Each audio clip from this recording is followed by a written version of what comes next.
UDF നേടിയിരിക്കുന്നത്.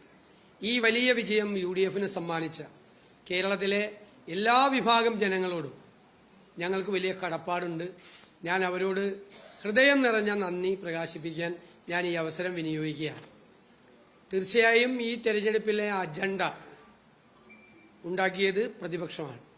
പ്രതിപക്ഷം മുന്നോട്ട് വെച്ച അജണ്ടയാണ് ഈ തെരഞ്ഞെടുപ്പ് കാലത്ത് ചർച്ച ചെയ്യപ്പെട്ടത്. ഞങ്ങൾ ഗവൺമെന്റിനെതിരായിട്ടുള്ള കുറ്റപത്രം സമർപ്പിക്കുകയും അതേ അവസരത്തിൽ ഞങ്ങൾക്ക് അധികാരം തന്നാൽ ഞങ്ങൾ എന്ത് ചെയ്യും എന്നുള്ളൊരു കൃത്യമായ നിലപാട് സ്വീകരിക്കുകയും ചെയ്തു.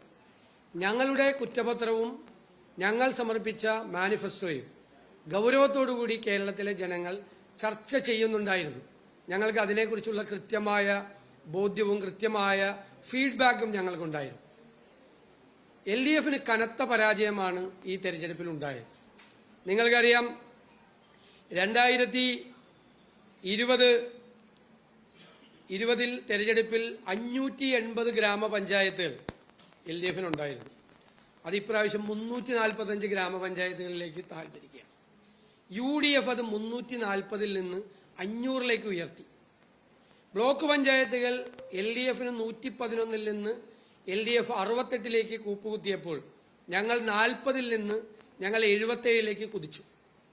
ജില്ലാ പഞ്ചായത്ത് 11 ജില്ലാ പഞ്ചായത്തുകളിൽ നിന്ന് LDF 7 പോയപ്പോൾ ഞങ്ങൾ 3 നിന്ന് 7 8 എന്നുള്ളൊരു സംശയം മാത്രമേ ഉള്ളൂ. ഒന്നുകിൽ 7 അല്ലെങ്കിൽ 8 ജില്ലാ പഞ്ചായത്തുകൾ ഉണ്ടാവും. നഗരസഭകൾ LDF 42 നിന്നും 28 താഴേക്ക് പോയപ്പോൾ UDF 42 നിന്നും 54 കുതിച്ചു. കോർപ്പറേഷൻ നിങ്ങൾക്കറിയാം, 5 കോർപ്പറേഷനുകൾ കേരളത്തിൽ LDFനുണ്ടായിരുന്നു.